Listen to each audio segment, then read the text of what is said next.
తెలంగాణ ప్రజలందరికీ నమస్కారమయ్యా. ఈ శామ్యుల్ అన్న మాట బాగలేదయ్యా, బాగలేదు. ఆయనకు అర్థం కాకపోతే స్త్రీమూర్తిని తిట్టడాయ్యా.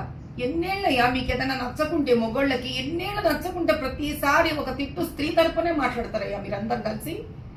ఇంకా పాటికి ఎందుకే మనకి మాతృదేవోభవ, తల్లిని గౌరవించొద్దు, తీసేద్దాం జీవితాల్లోంచి తల్లిని. స్త్రీని గౌరవించొద్దయ్యా. సమ్మక్క, సారక్క, నల్ల పోషమ్మ, గండి పోషమ్మ, ఎందుకే మనకి జాతరలు అంటే ఆ అమ్మ మనకి ఆడ అన్ని ఇయనికి కావాలి.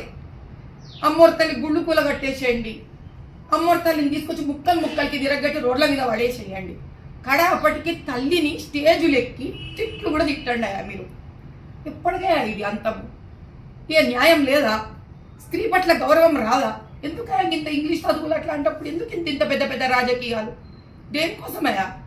దేనికోసం చెప్పండి. అంటే తెలంగాణ తల్లి ఎందుకయ్యా తెలంగాణ అయ్య పెట్టుకోండి, భారత మాత ఎందుకు భారత అయ్య పెట్టుకోండి. వద్దు ఇంకా మీకు స్త్రీ, మీ జీవితాలలో స్త్రీలు వద్దయ్యా, తల్లి వద్దు మీకు అసలు. ఇంకా ఇంతమంది తెలంగాణలో కొడుకులు, తల్లులు, తండ్రులు, యోధులు ఇంతమంది ఉన్నారు. ఏం చేస్తున్నారు అయ్యా? రజాకార్లకించి ఇంతనే ఆ స్త్రీ బతుకు. ఇక్కడ మర్యాద ఉండదా ఇంకా స్త్రీకి? ఎట్లా ఊకున్నారయ్యా ఇంకా ఆ శామ్యూల్ని పట్టుకొని ఇంతమంది కలిసి? ఏం చేస్తున్నావు అమ్మ సీతక్క? నువ్వు child and women welfare minister కదా, నీవు న్యాయం చేయవా తల్లి?